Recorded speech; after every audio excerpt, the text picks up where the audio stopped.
Assalamualaikum warahmatullahi wabarakatuh. Perkenalkan, nama saya Siti Safira. Saya dari Prodi Tadris IPS 2, Fakultas Ilmu Tarbiyah dan Keguruan, Universitas Islam Negeri Sumatera Utara, Medan.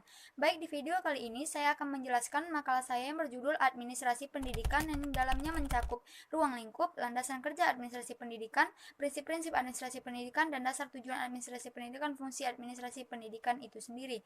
Baik, sebelum kita masuki pembahasan yang selanjutnya, ada baiknya kita harus tahu dulu nih apa yang dimaksud dengan administrasi.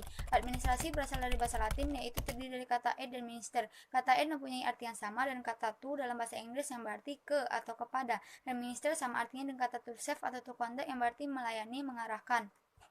Jadi dapat disimpulkan bahwa administrasi didefinisikan sebagai keseluruhan proses kerjasama antara dua orang manusia atau lebih yang didasarkan atas rasionalitas tertentu untuk mencapai tujuan yang telah ditentukan sebelumnya.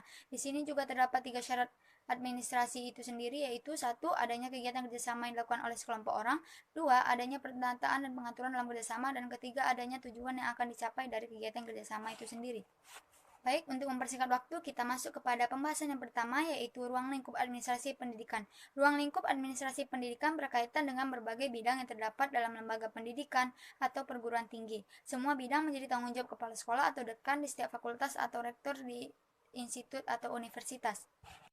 Jadi dapat disimpulkan bahwa ruang lingkup administrasi pendidikan mencakup proses perencanaan, pengorganisasian, pergerakan, pengawasan, dan pengevaluasian dalam bidang kurikulum dan pengajaran, personalia SDM, kesiswaan, sarana dan prasarana, hubungan dengan masyarakat. Dan di sini juga ada namanya prinsip efisiensi. Prinsip efisiensi ini bisa terlaksana semua objek administrasi harus diorganisasikan dan baik, sehingga penerapan prinsip efisiensi benar-benar relevan dengan tujuannya.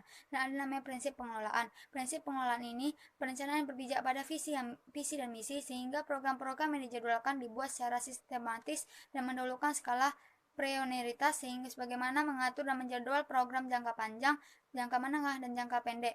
Program jangka pendek dilaksanakan sekaligus sebagai bahan awal dari program jangka menengah, sedangkan pelaksanaan program jangka menengah dilaksanakan sebagai awal menuju program jangka panjang. Dengan demikian, semua pelaksana program saling mempengaruhi dan saling menunjang dalam mencapai target atau mencapai tujuan. Dan kita masuk kepada pembahasan yang kedua, yaitu landasan kerja administrasi pendidikan. Landasan kerja administrasi pendidikan terbagi menjadi 2, yaitu landasan ideal dan landasan operasional. Yang pertama, landasan ideal. Pelaksanaan administrasi pendidikan di suatu negara bergantung pada sistem yang dianut oleh suatu negara itu sendiri. Sistem pendidikan yang dianut oleh negara Indonesia adalah sistem pendidikan Pancasila yang dilaksanakan berdasarkan pada Undang-Undang Dasar 1945. Yang kedua, ada namanya landasan operasional. Landasan operasional ini bentuk pemenuhan sistem pendidikan di sekolah tertuang dalam bentuk kurikulum. Dengan demikian, kurikulum terus-menerus dikembangkan sehingga pendidikan semakin terarah dan sejalan dengan asas-asas yang ada. Kurikulum juga menjadi landasan operasional dalam menyelenggarakan pendidikan di Indonesia. Misalnya, dengan adanya kurikulum berbasis kompetensi yang mengacu pada keterampilan dan kecakapan siswa. Dan ada namanya prinsip fleksibilitas. Penyelenggaraan pendidikan di sekolah hendaknya disesuaikan dengan faktor dan kemampuan sekolah untuk menyediakan fasilitas bagi berlangsungnya program pendidikan di sekolah. Berdasarkan prinsip ini juga, dalam melaksanakan kegiatan administrasi, faktor-faktor ekosistem dan kemampuan untuk menyediakan fasilitas tersebut harus diperhatikan. Yang kedua, ada namanya prinsip efisiensi dan efektivitas. Dengan prinsip ini, penghematan waktu, biaya, dan tenaga akan mempengaruhi pada keseimbangan antara input dan output, tidak mengakibatkan dampak-dampak yang cenderung merugikan dan memperlambat pencapaian tujuan. Kita masuk kepada pembahasan yang ketiga, yaitu karakteristik administrasi pendidikan. Administrasi pendidikan, ilmu dan proses terus dilaksanakan dan dikembangkan dalam praktek pendidikan di sekolah. Bukan hanya di sekolah saja, baik itu di madrasah maupun pesantren. Administrasi pendidikan meliputi semua kegiatan yang berkenaan dengan tujuan memperbaiki proses pendidikan. Administrasi pendidikan adalah proses pendidikan yang bertujuan atau jalan untuk mencapai sebuah tujuan.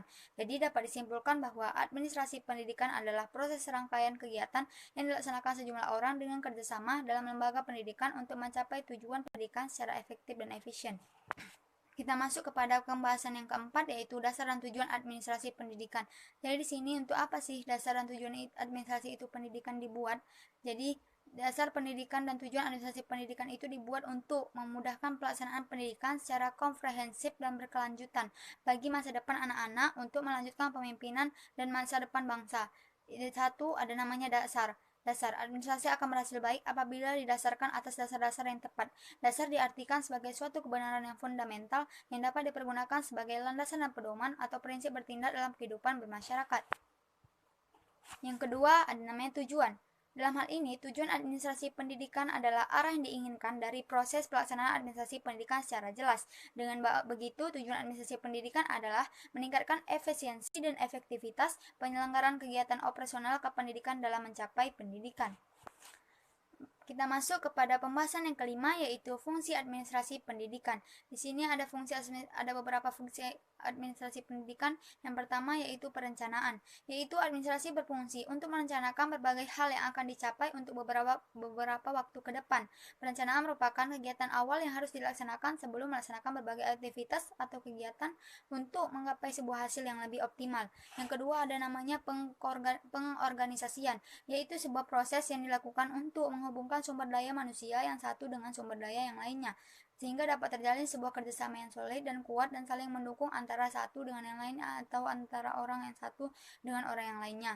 Dalam menciptakan kegiatan yang konsisten dalam sebuah organisasi, ada 3 unsur di sini yang harus diperhatikan, yaitu tujuan yang ingin dicapai merupakan tujuan bersama. Yang kedua, kewenangan yang digunakan harus sesuai dengan jabatan atau kedudukannya masing-masing. Yang ketiga, pengetahuan, yaitu setiap personalia yang ditempatkan pada sebuah jabatan harus memahami dulu fungsinya dalam menduduki jabatan yang sedang diembankan kepada dirinya. Yang ketiga, ada namanya pengkoordinasian. Yang tadi namanya pengorganisasian, di sini namanya pengkoordinasian.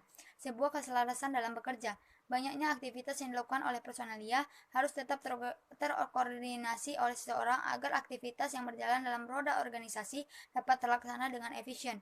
Yang keempat ada namanya pengkomunikasian, yaitu adanya interaksi dan saling tukar-menukar informasi antara personalia yang satu dengan yang lainnya.